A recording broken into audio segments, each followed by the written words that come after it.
You know it's bad when even the lore guys are mad at Bungie. The article reads, Destiny 2's biggest lore YouTuber calls Ash and Iron a massive miss, and quite tone deaf for bringing back the Plaguelands without Siva, which, to be fair, this is something that we've been saying. I mean, we've been saying this since day one. But how does this relate to the lore? I'm by no means a lore expert. I dabble here and there. I read a lore tab once in a while. I let my friends explain to me the lore of something out there. And, it's always interesting to me, but I can't get so jazzed about it that I spend my free time reading the lore books. I have them back here behind me. I have all of them, but I just haven't read them. Bungie failed to utilize a potential element of the world that the community would have really loved, and in a time when we need good news. This is actually an excellent statement.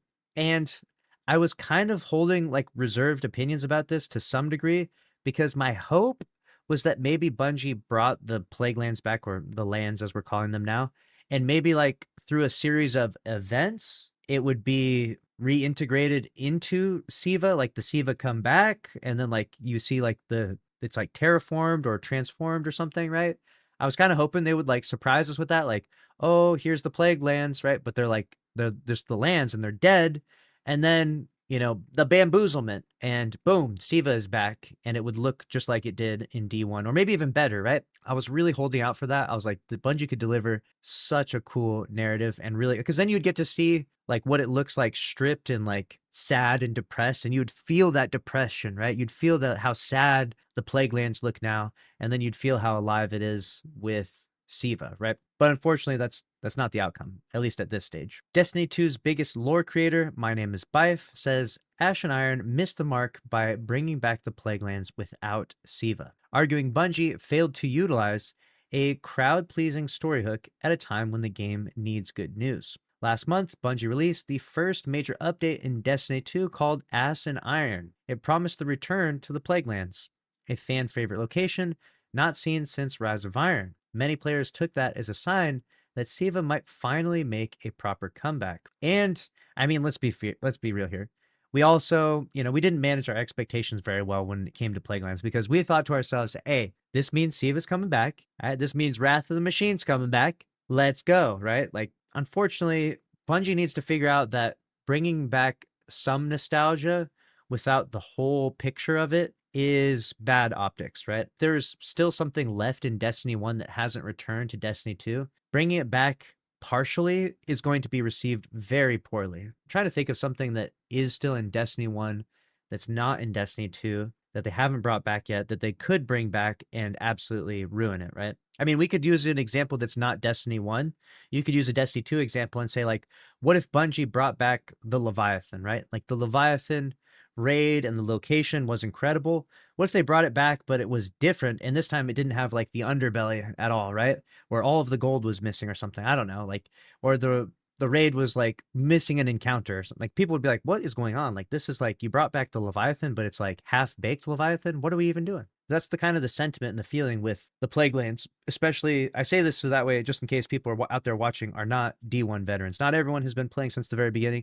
I have. A lot of you have, but not everyone. Instead, once the update landed, it became clear Siva wasn't the focus. The story centers around Maya Sundaresh, the conductor, looking for Golden Age tech, with Siva mostly treated as dead or background dressing. And honestly, like, listen, I'm going to say this about Maya, and I know people are going to roast me, especially if you've read the lore, all right? If you understand just how diabolical she is. She is pretty evil. Like, I understand this. I've been told and I've read a little bit. And, you read the damn text on the screen. But Maya's just not that scary, okay? She's just not that scary to me. She just looks like a weenie, okay? I'm not intimidated by Maya. Maybe not every boss has to be a massive freaking juggernaut, Not everyone has to be like as intimidating as like Gaul, but Gaul was so badass, you know what I'm saying? There's been a few boss. I mean, we just had like Oryx and the whole Hive Pantheon. Way, just at least the optics of it, way more interesting. Something about Maya is just not threatening to me. And it's not as visceral or as strong, especially post The Witness. And I'm sorry, hey, listen, you might be saying, Lucky, you don't even read the lore, so you don't get to have an opinion. All right, fine, listen. I'm a filthy lore casual. I just log in, I play the missions, I listen to the dialogue, sometimes and sometimes not. But the optics just just don't look good to me. They're not as appealing to me. I'm sorry. Sorry. As many players put it, the Plaguelands without the plague just feels like lands. That's always so funny to me because it's literally my friend Crimson's tweet. They got like 10,000 likes.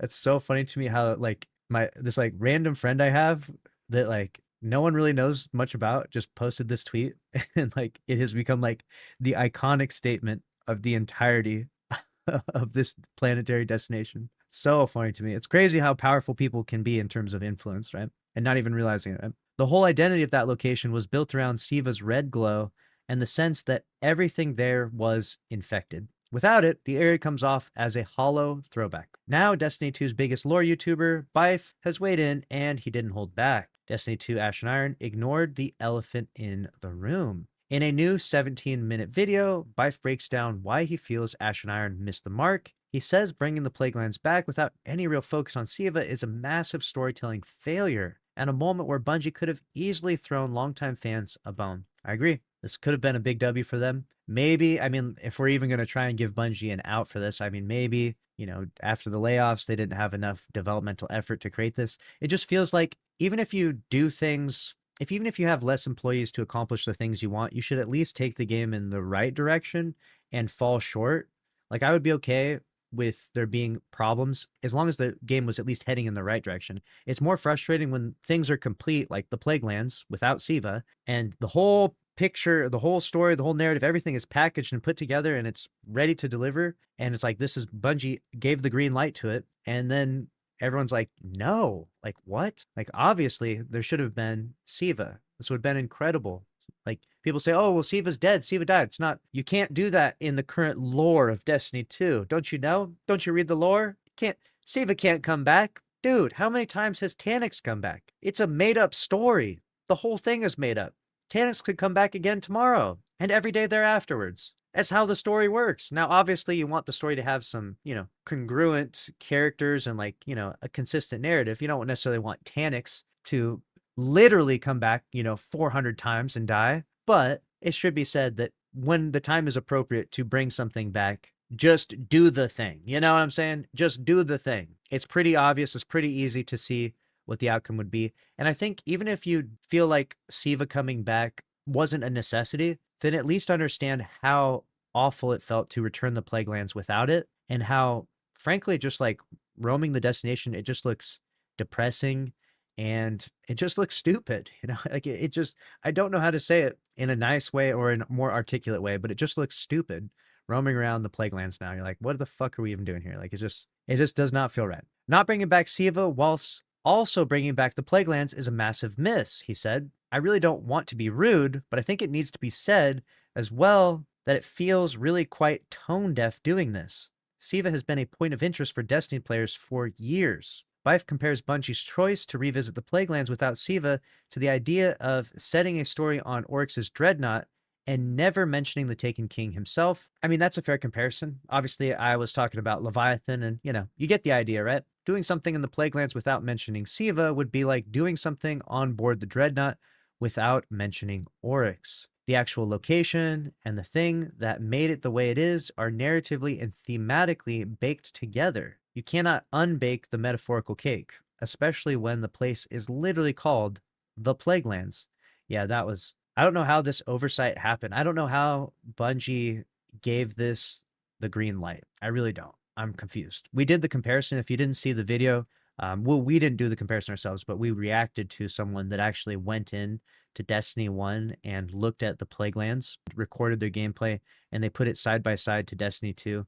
And that really is the most depressing comparison. It was a very fun video to watch and react to, and you can find it on the channel if you're interested. Bife points out that Bungie could have told Maya's story almost anywhere else. Titan, Mars, Venus, even the Cosmodrome, and avoided the baggage. Choosing the Plaguelands without Siva only heightened expectations that were never met. The location had baggage, he says, and that baggage seemed to imply awesome things as far as Siva's narrative moving forward was concerned. It really did. It was really the ultimate bait and switch here, unfortunately. Even if Bungie didn't mean it for it to be the bait and switch, even if they did try to manage our expectations where they said, like, you know, Wrath of the Machine's never coming back and Siva is dead. Like, they really did try to manage the expectations, but just the optics look really bad. And this is kind of a similar thing that we see with Bungie, where they give the green light to certain ideas and they don't think about what the optics will look like. And people could say, well, the community, they'll interpret everything into something bad. And maybe that is true to a certain degree, but this one felt really black and white. This one felt really obvious. And maybe we're wrong in that assumption. Maybe it wasn't as easy for Bungie to make the decision. Maybe they even wanted to actually bring Siva back, but they just couldn't in some way. But if that was the case, it would have been much smarter, like you said, to just have Maya's story told somewhere else then, because this was not the right time or place. But doing this here in the Plaguelands and looking for Golden Age tech feels like looking for silver in a gold mine.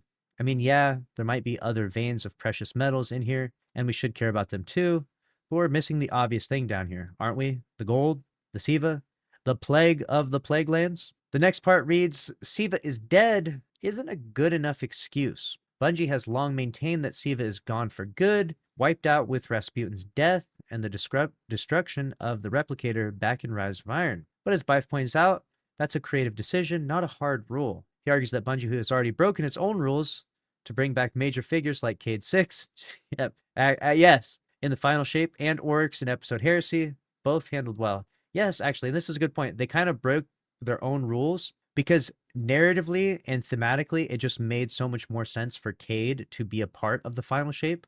The final shape without Cade would have felt not necessarily wrong, but it would have felt more empty. So bringing him back for the final shape, I think, was the right decision, even if it kind of breaks the narrative principles of Destiny and its story structure. But it felt right, right? And really, the story structure, it's not that it doesn't need to have that level of like congruency, but it needs to feel right. And bringing back the Plaguelands without Siva felt wrong. Here's the thing. Adhering to those rules is very much a choice, and it's not always the right one.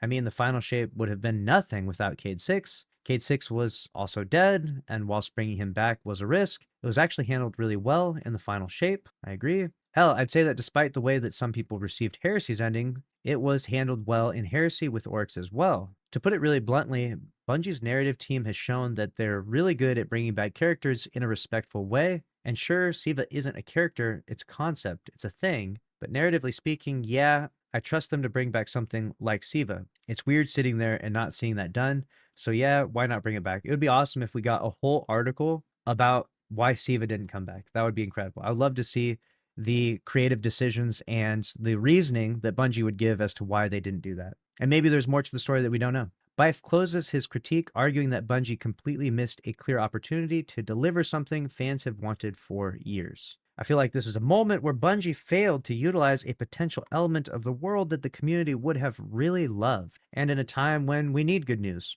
We need to change the entire narrative around the game and how things generally are being received by the community. Also, I agree. Now that the Heliostat exotic mission has dropped and Ashen Iron is pretty much wrapped, many players are hoping Bungie can turn things around when the Star Wars-inspired expansion Renegades arrives on December 2nd. It is going to be a long, hard road to get to December 2nd. I mean, it's going to be rough. There's going to be many battles. There's going to be much drama. And we're going to be covering it all here on the channel. So make sure you're subscribed with notifications on, because it's about to be crazy. What do you think? Should Bungie have brought back Siva with the Plaguelands? Yes, absolutely. Absolutely. This would have been the right decision. It would have been awesome. I don't know why they didn't. I can't wrap my head around it. The only thing I could possibly say is just the budget, I guess. Maybe the budget wasn't there. Like maybe now that we have a lot less devs, maybe they're not as confident with what they can deliver and how much they can deliver. That's about the only reasoning I could possibly give. But it feels like we give Bungie kind of a get out of jail free card when we do that. Like, oh, you only have half as many employees now, so we just accept mid or accept slop at times and just let them get away with it. And we can do that as commentary and as community, but the larger community won't let them get away with that. The larger community will just leave. They'll just be like, this is trash. This game is in a terrible state. I'm out. I'm playing Borderlands 4 now, I'm out. I'm playing Warframe now, or I'm out playing freaking Battlefield 6, like, or whatever comes out next, right? They're just going to leave, the Destiny Stockholm Syndrome, right? The ones that are always going to be around talking about I mean, I'm always going to talk about Destiny stuff. Even if I play another game more than Destiny, I'm still going to talk about Destiny stuff just because I've enjoyed this franchise for so long. We're going to give our criticism. We're going to give our feedback, and we're going to continue to play to a lesser degree. I can't speak for everyone here, but you'll play more when the game is more interesting. You'll play less when the game is less interesting. But a lot of people will just leave. A lot of people will be like, yeah, I'm good. And it's frustrating. It's sad to see.